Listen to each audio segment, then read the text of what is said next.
اعوذ باللہ السمیع العلیم من الشیطان الرجیم بسم اللہ الرحمن الرحیم۔ سورۃ الحشر 28واں پارہ ہے، چوتھا رکوع شروع کریں گے۔ سبح للہ ما فی السماوات وما فی الارض وہو العزیز الحکیم هو الذی اخرج الذین کفروا من اہل الکتاب من دیارہم لاول الحشر ما ظننتم ان یخرجوا وظنوا انہم مانعتہم حصونہم من اللہ فآتاہم اللہ من حیث لم یحتسبوا وقذف فی قلوبہم الرعب یخربون بیوتہم بأیدیہم وأیدی المؤمنین فاعتبروا یا اولی الابصار۔ صدق اللہ مولانا العظیم وصلوا علی الحبیب اللہم صل علی سیدنا و مولانا محمد وعلی آلہ واصحابہ وبارک وسلم وسلم۔ بحمد اللہ تعالی آج ہم سورۃ الحشر آغاز کر رہے ہیں۔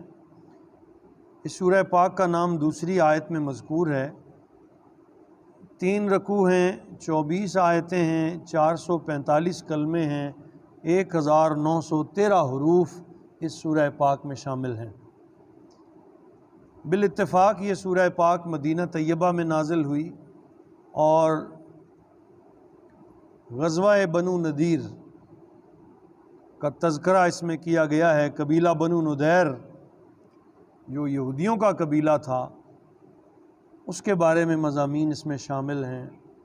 کس طرح اللہ تعالیٰ نے سینکڑوں سالوں سے مدینہ طیبہ میں رہنے والے، قلعوں کی تعمیر کرنے والے، گڑیاں بنانے والے یہودیوں کو جب انہوں نے مسلمانوں کو چیلنج کیا تو اللہ کریم نے نبی کریم رؤوف الرحیم صلی اللہ تعالیٰ علیہ وسلم کا رعب ان پر طاری کر دیا، اور کس طرح وہ خود اپنے گھر چھوڑ کر مدینہ سے نکل گئے، اور اللہ تعالیٰ نے ان کی زمینیں، ان کے پھل، باغات اور ان کے قلعے مسلمانوں کو عطا کر دیے۔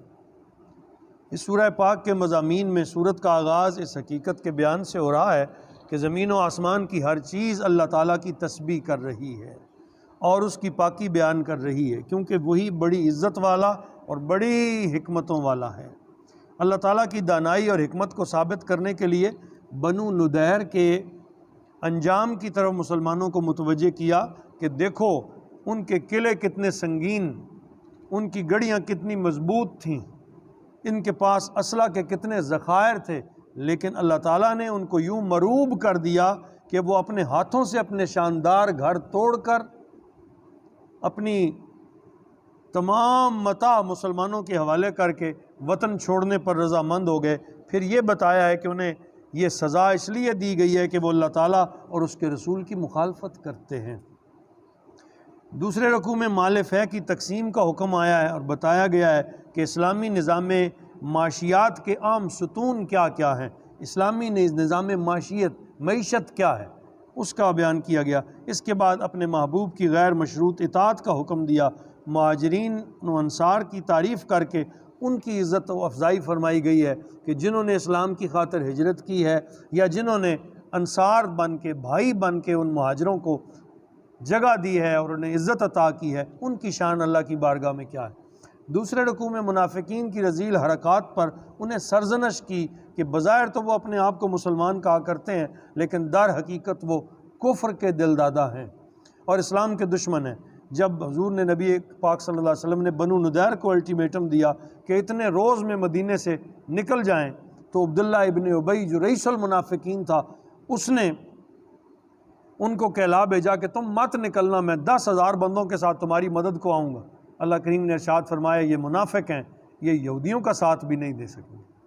اگر مسلمانوں کے ساتھ نہیں ہیں تو یہ یہود کا ساتھ بھی نہیں دے سکیں گے اور ناکام ہوں گے۔ آخری رکوع میں دوسرے مضامین کے علاوہ اس سورہ پاک کی یہ شان ہے کہ اس میں اللہ تعالیٰ نے اپنے اسماء حسنہ کا ذکر کیا ہے۔ اتنی شان کے ساتھ اور اتنے زیادہ اسماء حسنہ اللہ تعالیٰ کے اور کسی صورت میں نہیں ہیں جو سورہ حشر کے آخر میں ہے۔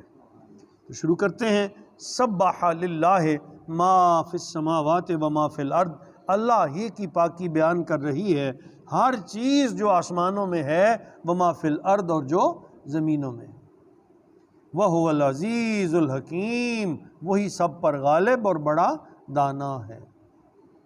والذی، اللہ وہ ہے شانوں والا پروردگار، اخرج الذین کفروا، جس نے نکال باہر کیا کافروں کو، من اہل الکتاب، اہل کتاب میں سے، من دیارہم، ان کے گھروں سے، لأول الحشر، پہلی جلا وطنی کے وقت۔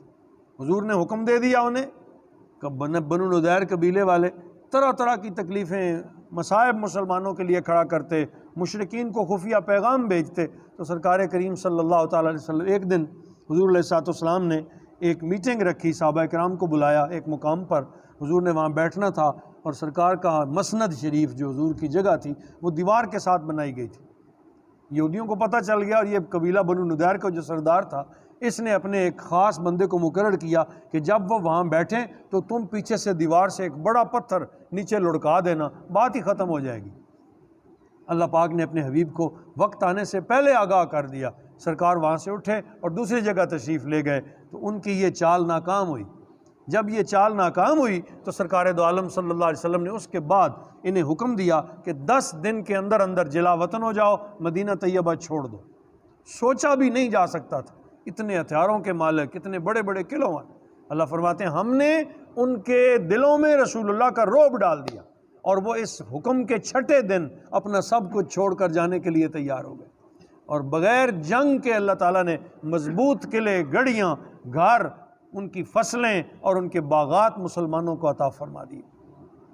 تو فرمایا وہ تیار، ما ظننتم، تم نے کبھی خیال بھی نہیں کیا تھا، ان یخرجوا، کہ وہ نکل جائیں گے، وظنوا، اور وہ بھی گمان کرتے تھے، انہم مانعتہم حصونہم، کہ انہیں ان کے قلعے بچا لیں گے، من اللہ، اللہ کے قہر سے، فاتاہم اللہ من حیث لم یحتسبوا، پس اللہ کا قہر ان پر آیا ایسے مقام سے جہاں سے انہیں خبر بھی نہیں تھی، جو وہ گمان بھی نہیں کرتے تھے، وہاں سے ان پر اللہ کی پکڑ آئی۔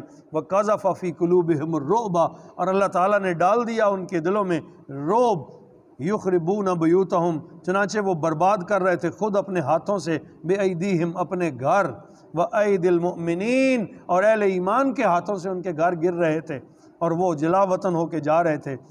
اب آگے بیان فرمانے کے بعد ارشاد فرمایا، فَاعْتَبِرُوا يَا أُولِي الْأَبْصَارِ، اللہ نے تمہیں آنکھیں عطا کی ہیں، اے نگاہوں والو، اے آنکھوں والو، عبرت حاصل کرو۔ دیکھو اللہ تعالیٰ کی طاقت کتنی بڑی ہے، جو وہ چاہے وہی ہوتا ہے، اور جو وہ نہ چاہے وہ نہیں ہوتا۔ تو اللہ تعالیٰ نے اتنی بڑی طاقت کو بغیر جنگ کے مدینہ طیبہ سے نکال کے اسلام کو عزت عطا فرمائی۔ فَاعْتَبِرُوا يَا أُولِي الْأَبْصَارِ، اے آنکھوں والو عبرت حاصل کرو، اللہ کی بات مان لو، اللہ کے حبیب کی بات مان لو، تم دونوں جہانوں میں کامیاب ہو جاؤ۔ وَمَا عَلَيْنَا إِلَّا الْبَلَاغُ الْمُبِينُ۔